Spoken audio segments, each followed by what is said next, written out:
The Nickelodeon banner has transformed into just about everything, from a Thanksgiving turkey to a buzzing housefly to a light bulb with an electric green charge. Even their iconic Splat logo has changed dozens of times, racking up enough versions to overwhelm even the most die-hard fan. I'm Michael Cahill. In this video, I'm taking a look back at the history of Nickelodeon, with a focus on the logos that represent important turning points for this perpetually youthful network. So, get ready to revisit Tommy Pickles, Clarissa Darling, and the Midnight Society in this episode of Into the Logoverse. But before we unleash that green slime, just a friendly reminder. If you enjoy this content and want to see even more logos in the future, please remember to like and subscribe. In 1977, the American TV landscape consisted of only 3 networks: NBC, ABC, and CBS, with the public broadcasting service the next closest thing to a 4th network. But a significant change was on the horizon. Cable TV slowly began taking shape at this time, introducing a wild west of obscure, largely regional-based channels. One of those channels, the oddly named C3, originated in Columbus, Ohio. Debuting on Warner Cable, C3 was geared towards children. From 7 o'clock in the morning to 9 o'clock at night, the channel showed a single educational series called Pinwheel, a sort of Sesame Street clone. Pinwheel was co-created by Dr. Vivian Horner, who dreamed of elevating C3 from a regional channel to a full-blown national network. But the name C3 just wasn't going to cut it. New suggestions included the Rainbow Network and the Savoy Channel, but Nickelodeon won out, a name referencing the old-fashioned movie theaters that charged 1 nickel for admission. The newly rebranded Nickelodeon debuted on April 1st, 1979 with its first logo. Next to the word Nickelodeon, a man wearing a black suit and hat peers down at the letter N. A tagline reads, "The Young People's Satellite Network." It was a dull, stuffy logo that did little to capture a child's imagination. Dull and stuffy weren't words that applied to "You Can't Do That on Television." Filmed in Ottawa, Ontario with young actors from the area, it was a groundbreaking sketch comedy show that put kids front and center. Saturday Night Live for the under-18 crowd, the series lampooned topics like puberty, friendship, dating, divorce, poverty, and even adoption, an episode so controversial it was banned due to complaints. Nickelodeon picked up the Canadian export in 1981, finding themselves with their first true hit. The most popular running joke on the show took place whenever a performer said the phrase, "I don't know." That would immediately result in them getting soaked over the head with green slime. Kids loved the slime so much that Nickelodeon made it their mascot. It even became their very first licensed product in the form of green slime shampoo. Although Nickelodeon had a successful series, they were still struggling financially, losing $10 million in 1984 alone. They needed a big change. Enter Fred Siebert and Alan Goodman, 2 of the visionaries who helped launch MTV in 1981. Goodman and Siebert retooled Nickelodeon, introducing orange as the network's eye-catching signature color. They also developed the classic Splat logo, inspired by their now iconic slime. The logo was always changing, a decision made to reflect the network's wild creativity.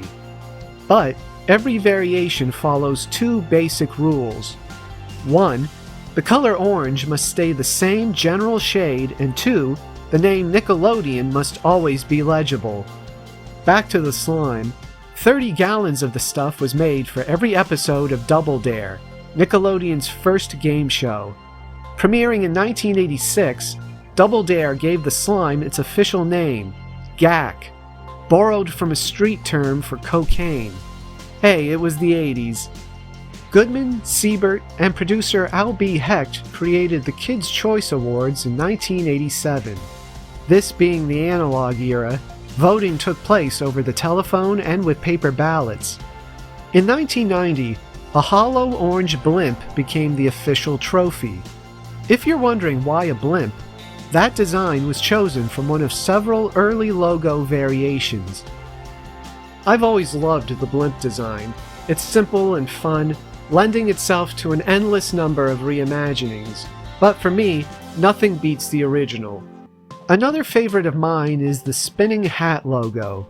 I remember this one from seasons 4 and 5 of Are You Afraid of the Dark? An anthology series filmed in Montreal, Are You Afraid of the Dark became another defining hit for Nickelodeon, introducing audiences to the Midnight Society, a group of kids who traded spooky stories around an ever-present campfire. With its combination of genuine scares, sensitive writing, and solid child performances, the show remains an endearing classic, and gave many young actors a chance to step in front of the camera, like Neve Campbell, Ryan Gosling, and Melissa Joan Hart, who at this time was also starring in another Nickelodeon hit, Clarissa Explains It All. Premiering in 1991 and spanning 65 episodes, Clarissa Explains It All made a big impact, drawing a loyal fan base of both girls and boys. One of the most inventive aspects of the show was that Clarissa would break the fourth wall and talk directly to the audience, something you just didn't see much of back then. But ironically, Nickelodeon's biggest show in the 90s starred its littlest characters. Rugrats debuted the same year as Clarissa Explains It All, the second original animated series, or Nicktoon, to premiere on the network, the first being Doug, with Ren and Stimpy soon to follow Rugrats. Over the next few years, Rugrats became more and more popular, cementing itself as Nickelodeon's top-rated show from 1995 to 2001. When Rugrats aired in the United States, the opening credits ended with Tommy splashing the screen in milk. But American audiences might be surprised to learn that here in Canada, after Tommy shoots the milk, a bunch of Nickelodeon logos would immediately cover the screen, all of them done in early CGI. These variants included a milk bone, a crown, a jack, and a key. Nickelodeon did this for markets outside the US, like Australia, the United Kingdom, and as I said, here in Canada. They felt that international audiences weren't as familiar with the network brand, so this detail was added to increase Nickelodeon's visibility around the world. Rugrats also became one of the rare TV shows successful enough to support a theatrically released feature film. In 1998, the Rugrats movie introduced fans to Tommy's new little brother Dill, and it made history as the first non-Disney animated film to earn $100 million at the US box office. A character named Slap T. Pooch starred in the Nickelodeon logo that appeared before the start of the Rugrats movie.